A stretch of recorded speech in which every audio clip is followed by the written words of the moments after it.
Hello, welcome to e-learning day number 3. As you can see over my shoulder here is my beautiful cat Jorge. The reason that she is here today is because the Egyptians believed that cats were very sacred. There are actually many people today that think that cats have their superiority complex that they have, their royalty complex from the ancient Egyptians, and that stems from the ancient Egyptian god Bastet. So today we're going to be talking about Mummies by Jorge.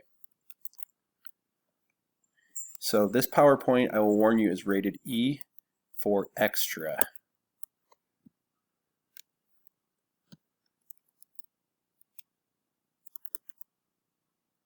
So a lot of times when we think of mummies that look like this, kind of like scary mummies from the movies. That's not actually the case. So mummies were actually a very practical way of preserving bodies for the ancient Egyptians. To live forever, it was absolutely necessary to prevent the dead body from decaying. So I'm not going to read all of this, but essentially everything that the ancient Egyptians did was so that when the body was dead, after the person died, the body would continue to resemble the way it did when the person was living.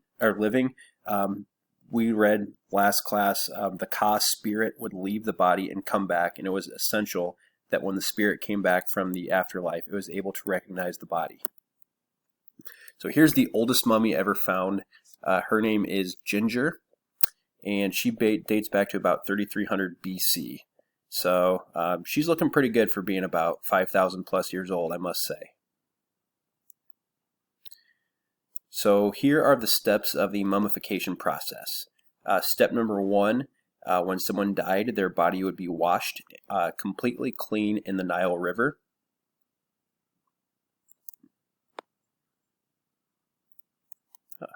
Step number 2, a priest dressed in the jackal-headed Anubis costume would chant over the body, and the rippers would remove 4 organs from the person's body. So the heart, liver, lungs, and intestines, and those are placed in these canopic jars that you see here. So each of these canopic jars has a god or goddess on the head. So the Egyptians believed that each of these organs that we had were indeed gifts from these gods. The heart was returned to the mummy. As you'll see later, it was needed for the judgment process. The Egyptians, although they were advanced in many areas, they were kind of far behind in terms of what the brain actually did. The Egyptians thought that the brain had absolutely no function whatsoever except for producing snot. So because of that, the brain would be taken out and discarded, and many times vultures or other animals would come and eat it. So the brain was removed with a knitting needle, and it came out through the nose. I told you this PowerPoint was rated E for extra. What you see here, not to be too gross, but what you see here are the hooks. So if you point to like the little flat part on your nose, this hook would go up through the dead body. It would be pulled, and the brain would come through the nose in that way. After the removal of the organs, every drop of moisture was removed from the body. So any type of wetness on the body would cause bacteria and decaying. So natron salt, salt is always, for example, when it snows, you put salt on the roads to dry them out. Salt is an element that removes moisture from various different things. So a person who would be like me, let's say I'm 6 foot tall, the salt would actually cause the person to shrivel up and get much smaller as all of the moistures and other things were removed from the body.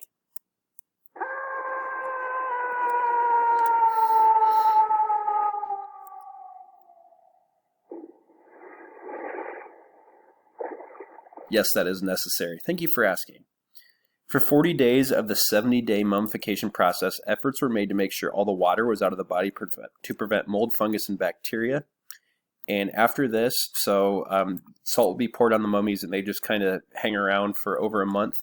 After this, we would be ready for the next step, which is plumping and painting. So again, we mentioned before that the entire purpose of this is for a body to be in the same form it was when the person was alive. So now that the body is kind of all shriveled up and small, the shriveled blackened corpse was plumped up like a pillow. So it was stretched, it was plumped, and many different things were put in the body to give it its original shape. After this, the mummy was wrapped in the sacred linens of Osiris, just as Isis had done, Isis being the goddess of magic. As much as 3,850 square feet of wrap was used.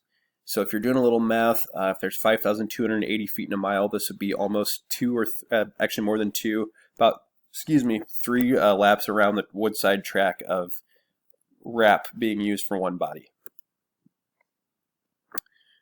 So the wrapping started from the top down. Each layer was covered with resins to seal it, and this process took as many as 15 days. Again, in order for the Ka spirit to recognize the body when it get back from the afterlife, the portrait mask was very important. So there are people in ancient Egypt who were paid quite a bit of money, and their primary job was that they were artists, and their job was to create a mask that looked exactly the way that the person did when they were living in their death. So one of the most famous of these that we can see and study today that was discovered was King Tut's mask that was found on him. The Egyptians also believed that anything that was buried with them, they could have in the afterlife. So gold sheathing might cover the toes as it did on King Tut. Jewelry and sacred amulets would be added.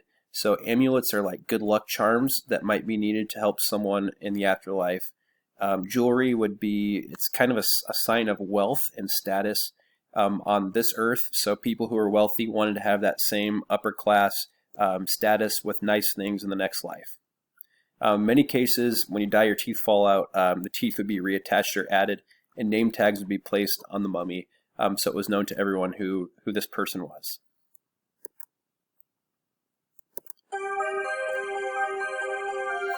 Ooh, scary. Hopefully no one's too scared right now.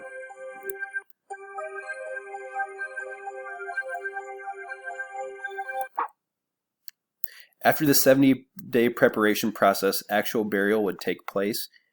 A procession with professional mourners, food, family, and priests went to the tomb. So the Egyptians believed that in the afterlife, when someone would die, people would hear, they would hear them coming. So just like I mentioned earlier, there was a job or there was a profession for someone who painted masks on dead mummies.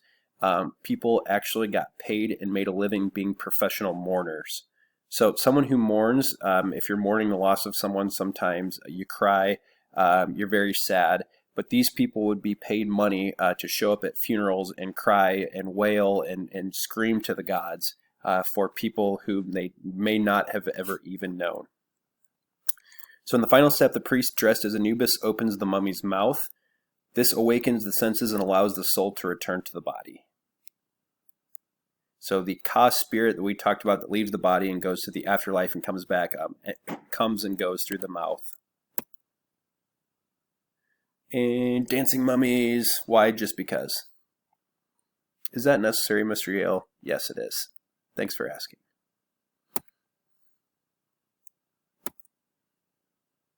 So here are some mummies that were found. So the journey of the soul. The spirit of the person now journeyed through the underworld on its trip to the judgment before Osiris.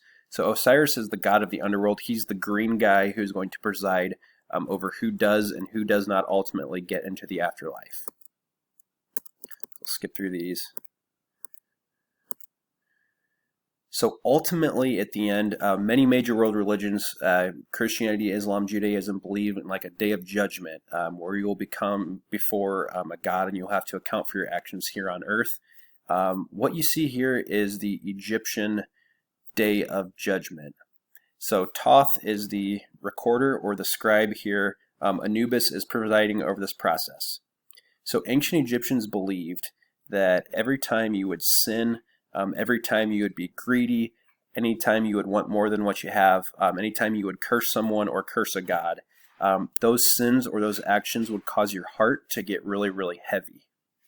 So being of light heart, or having your heart be light, meant that it was free of sin. The heavier your heart was, the more sinful you were in life. So in this day of final judgment, the ancient Egyptians believed that there was a scale, and this is Ammit, who is the ferocious dog monster here. So on one side of the scale is the feather of truth.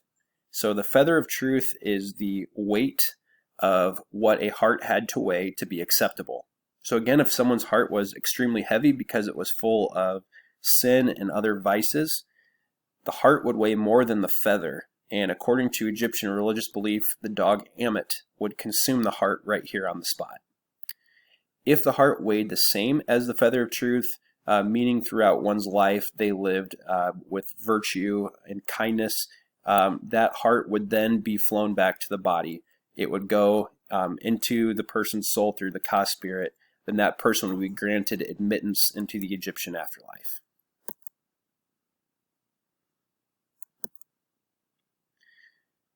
So here are some tomb paintings that have been discovered. So that process we talked to, the judgment process, Egyptians actually believe that there were several steps and levels that you had to get through to actually get to that spot in the afterlife. And next week, we're going to read some spells from the Book of the Dead, which many of the Egyptians were buried with. These are pyramid texts, or tomb texts, so many of these are also spells or writings on the inside of the tomb that people believe that might help them as they're getting to the afterlife. So here's a picture of a royal burial. You can see the wrapping, the sarcophagus, which is a hard case, and the mask of the head. In our reading, one thing to point out too is that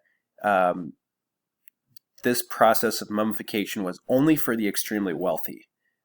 People who were poor could not afford all of this, and oftentimes they would be taken out into the Sahara Desert and they would just be buried under sand where they would be dried out there.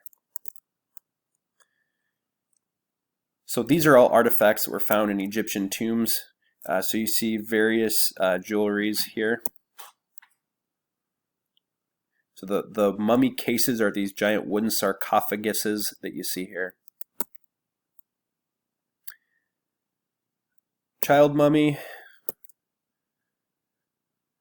Egyptian bed,